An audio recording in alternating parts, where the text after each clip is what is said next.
नमस्कार साथियों, आप सभी का स्वागत है एजुकेशन लाइन में।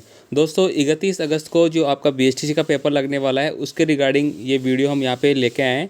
और इसमें दोस्तों हमने पहले 50 प्रश्नों के बारे में जो शिक्षण अभिरुचि के हैं उनके बारे में बात कर लिया है और फिलहाल हम 51 वाले क्वेश्चन से आज अब डिस्कस करने वाले हैं। तो दोस्तों ऐसे ही लगातार वीडियो आपको मिलते रहेंगे। अगर आप चैनल पर नए हैं तो चैनल को सब्सक्राइब करके ज़रूर रखें ताकि बीएसटीसी के रिगार्डिंग जो भी नया वीडियो है वो आपको मिल सके। तो चलिए दोस्तों आज का वीडियो शुरू कर लेते हैं। तो पहला क्वेश्चन है आज के वीडियो का, अनुशासन भंग करने वाले छात्र को दिया गया दंड ऐसा होना चाहिए। यानी कि दोस्तों जब आप अध्यापक बन जाओगे तो आपके सामने ऐसी कई परिस्थितियां आएंगी जिनमें कि आपको एक अध्यापक के रूप में कार्य करना पड़ेगा। तो यहाँ पे पूछा गया है जब आप अध्यापक होगे तो छात्र को जो दिया गया दंड है वह किस तरह का दंड होना चाहिए अनुशासन भंग करने के आरोप में। भय के कारण कोई छात्र अनुशासन भंग न करे, वह छात्र हमेशा उसकी याद करके कांप जाए, दंड पाने वाला छात्र अपने को सुधार ले या स्कूल भर में उसकी चर्चा हो। तो इसका सही आंसर है दोस्तों, इसका सही आंसर होगा ऑप्शन नंबर सी, दंड पाने वाला छात्र अपने को सुधार ले। यानी कि अध्यापक को छात्र को इस तरह का अनुशासन दंड देना चाहिए जिससे कि अगली बार वह दंड करने के पात्र ना हो और अपने जो व्यवहार है उसको वह सुधार ले।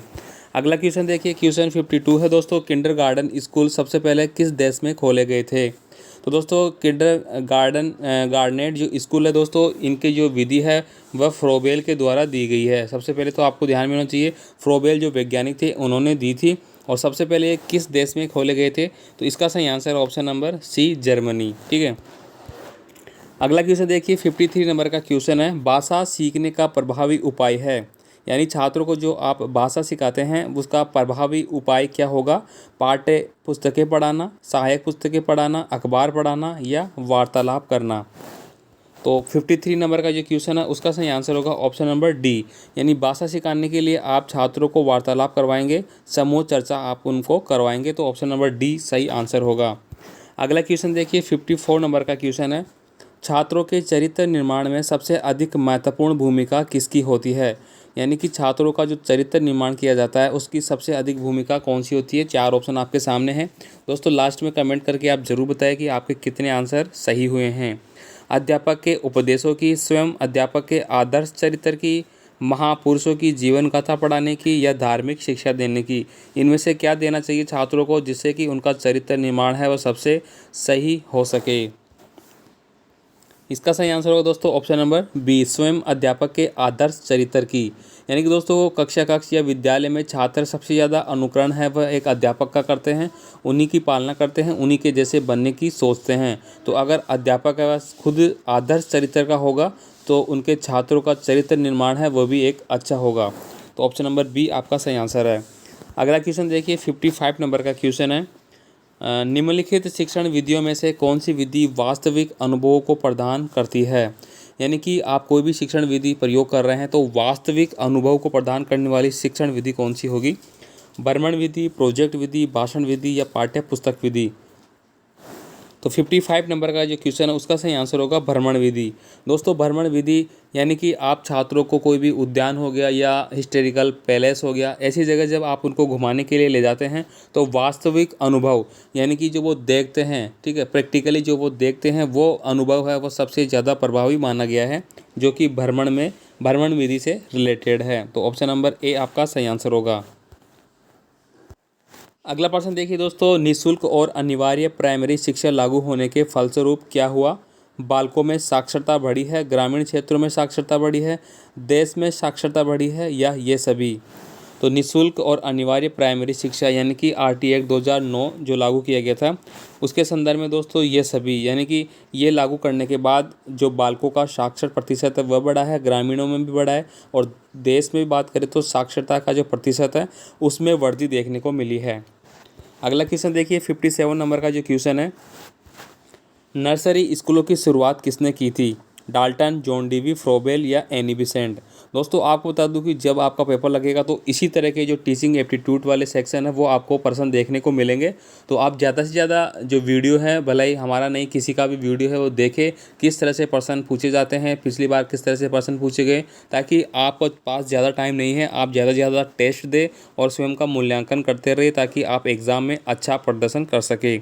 तो नर्सरी स्कूलों की शुरुआत किसके द्वारा की गई थी, इसका सही आंसर जान लेते हैं। तो ऑप्शन नंबर सी फ्रोबेल, यानी कि दोस्तों फ्रोबेल जो खेल विधि के जनक भी माने जाते हैं, और किंडरगार्टन जो विधि थी, ठीक है, जैसे कि आप छोटी कक्षाओं में बोलते हैं LKG UKG, ठीक है, वो इसी का मतलब है। अगला क्वेश्चन देखिए दोस्तों, 58 नंबर का जो क्वेश्चन है, शिक्षा के क्षेत्र में सर्वाधिक महत्वपूर्ण तत्व अभिरुचि है, यह विचार किसका था। यानी अभिरुचि सबसे ज़्यादा महत्वपूर्ण है शिक्षा के क्षेत्र में, यह विचार किसके द्वारा दिया गया था। 4 ऑप्शन आपके सामने हैं, रूसो, मारिया मोंटेसरी, मैकडूगल या TP नन। इसका सही आंसर होगा दोस्तों option number D, TP Nunn. शिक्षा के क्षेत्र में सर्वाधिक महत्वपूर्ण तत्व जो अभिरुचि है, ठीक है, यानी छात्रों की अभिरुचि किस तरह की है उसी के अनुरूप उनको शिक्षा देनी चाहिए, यह विचार है वो TP नन वैज्ञानिक के द्वारा दिया गया था। अगला क्वेश्चन देखिए दोस्तों, 59 नंबर का जो क्वेश्चन है, आजकल के आवासीय स्कूलों की तरह भारतीय पद्धति के स्कूल थे। यानी आजकल का जो आवासीय स्कूल है उस तरह से भारतीय पद्धति के जो स्कूल थे पहले वो किस तरह के थे, मदरसे थे, आश्रम, गुरुकुल या मकबत। तो इसका सही आंसर होगा दोस्तों गुरुकुल। आपने सबने पढ़ रखा होगा प्राचीन काल में गुरुकुल जो शिक्षा व्यवस्था है वह चलती थी। अगला क्वेश्चन देखिए दोस्तों, क्वेश्चन नंबर 60 है, भारत में स्त्री शिक्षा के एक महान समर्थक थे। यानी भारत में स्त्री शिक्षा को बढ़ावा देने का काम इनके द्वारा किसके द्वारा किया गया था, इनमें से महात्मा गांधी, रविंद्रनाथ टैगोर, कार्वे या अरविंदो। तो इसका सही आंसर जान लेते हैं। इसका सही आंसर दोस्तों कार्वे। भारत में शिक्षा जो स्त्री शिक्षा थी उसको बढ़ावा देने के लिए कार्वे जो व्यक्ति थे उन्होंने सबसे ज़्यादा कार्य किए थे। ऑप्शन नंबर सी आपका सही आंसर होगा।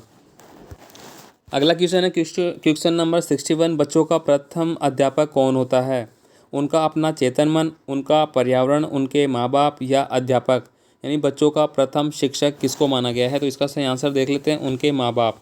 ठीक है, अगर यहाँ पे माँ बाप नहीं आता, माँ ही आता है, तो सबसे पहली जो बच्चे की शिक्षिका होती है वह दोस्तों माँ होती है। ठीक है, और अगर पहला वातावरण पूछा जाए तो कौन सा होता है, परिवार होता है।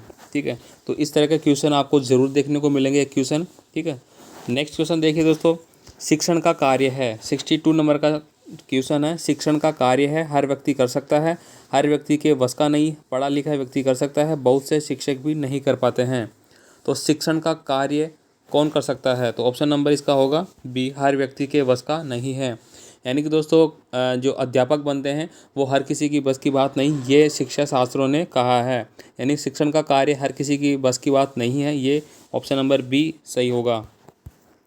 अगला क्वेश्चन देखिए, 63 नंबर का जो क्वेश्चन है, सीखने का मुख्य तत्व है। सीखने का मुख्य तत्व कौन सा है, सीखने की इच्छा, अनुकूल परिवेश, प्रेरणा या ये सभी। तो 63 नंबर का जो क्वेश्चन होगा उसका सही आंसर होगा ये सभी।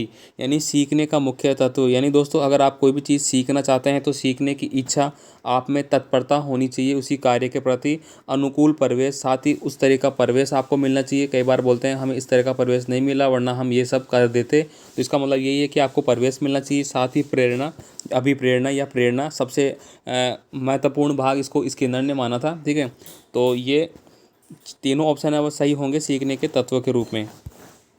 क्वेश्चन नंबर 64 है दोस्तों, अच्छे शिक्षक को किसका ज्ञान होना चाहिए।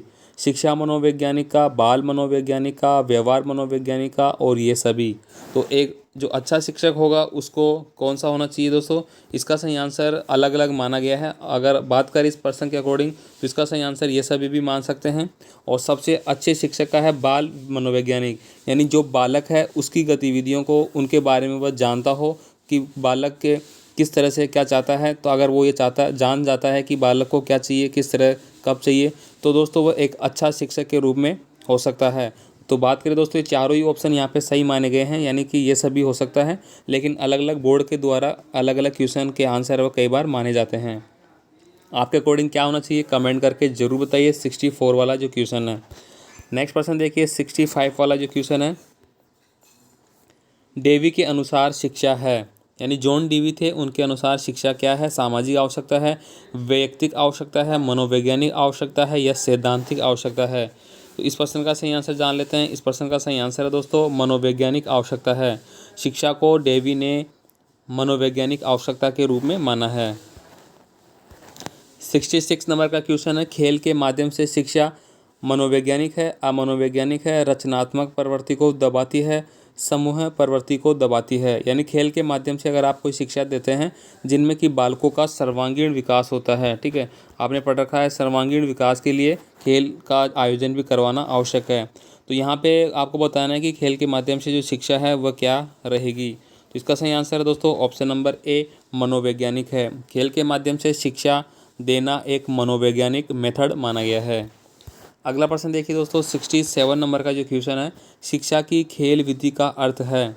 खेल क्रियाओं द्वारा शिक्षा, खेल क्रियाओं द्वारा मनोरंजन, खेल की शिक्षा, क्रियाशीलता पर जोर। 67 नंबर का जो क्वेश्चन है उसका सही आंसर होगा दोस्तों खेल क्रियाओं द्वारा शिक्षा, यानी खेल खेल के माध्यम से शिक्षा देना। इनमें दोस्तों आपके फ्रोबेल, मारिया मोंटेसरी, डाल्टन विधि, ये सब विधियाँ आती है जिनमें कि खेल के माध्यम से आप छात्रों को शिक्षा ग्रहण करवाते हैं।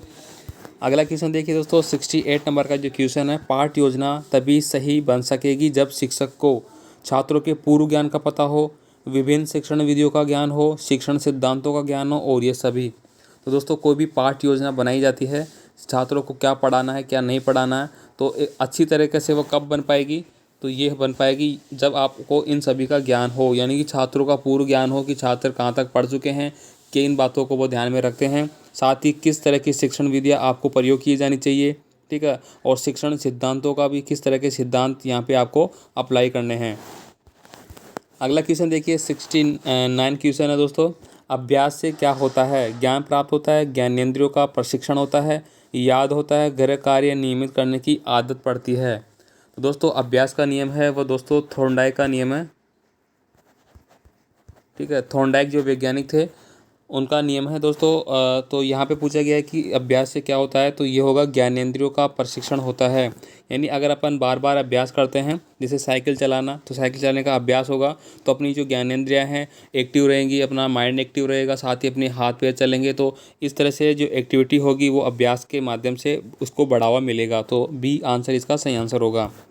नेक्स्ट प्रश्न और अंतिम प्रश्न आज के वीडियो का, छात्रों के आवेगों का दमन करने से संभवतः क्या होगा। यानी कि दोस्तों आपके कोई भी आवेग है अगर उनको दमन कर दिया जाता है तो क्या होगा, वे अनुशासन मानने लगते हैं, उनमें विद्रोह भावना पनपने लगती है, उसकी सृजनात्मक शक्ति कुंठित हो जाती है। बी और सी, इसका सही आंसर होगा दोस्तों ऑप्शन नंबर डी, यानी बी और सी ये दोनों कथन यहाँ पे सही होंगे। अगर छात्रों के आवेग को आप दबाने का कार्य करोगे तो उनमें विद्रोह की भावना बढ़ेगी। यानी कि कोई आप कक्षा में अगर छात्रों को पढ़ा रहे हैं और कोई बार बार प्रश्न पूछता है और आप उनको दबाते हो कि नहीं आपको प्रश्न नहीं पूछना चाहिए, नहीं पूछना चाहिए, तो उसमें विद्रोह की भावना बढ़ेगी। साथ ही उसकी जो सृजनशील शक्ति है, यानी कि जो सोचने की शक्ति है, जो सृजनात्मकता है, उसमें भी कुंठित होगी, वह भी दब जाएगी। तो इस तरह का व्यवहार आपको नहीं करना चाहिए। तो दोस्तों लगभग 15 से 20% और हमने डिस्कस किए हैं यहाँ पे। उम्मीद करूँगा आपको वीडियो अच्छे लग रहे होंगे। तो प्लीज़ दोस्तों वीडियो को लाइक करें और कमेंट करके ज़रूर बताइए कैसा लगा आपको, ताकि डेली जो क्लास है वो लेके आएंगे इसी तरह से। और आपको किस सेक्शन पे वीडियो चाहिए वो भी आप कमेंट कर सकते हैं, ताकि हम उस पर भी वीडियो बनाएं जो भी इंपॉर्टेंट क्वेश्चन थे आपके उनके बारे में। धन्यवाद दोस्तों वीडियो देखने के लिए। मिलते हैं एक नई वीडियो के साथ, तब तक के लिए जय हिंद।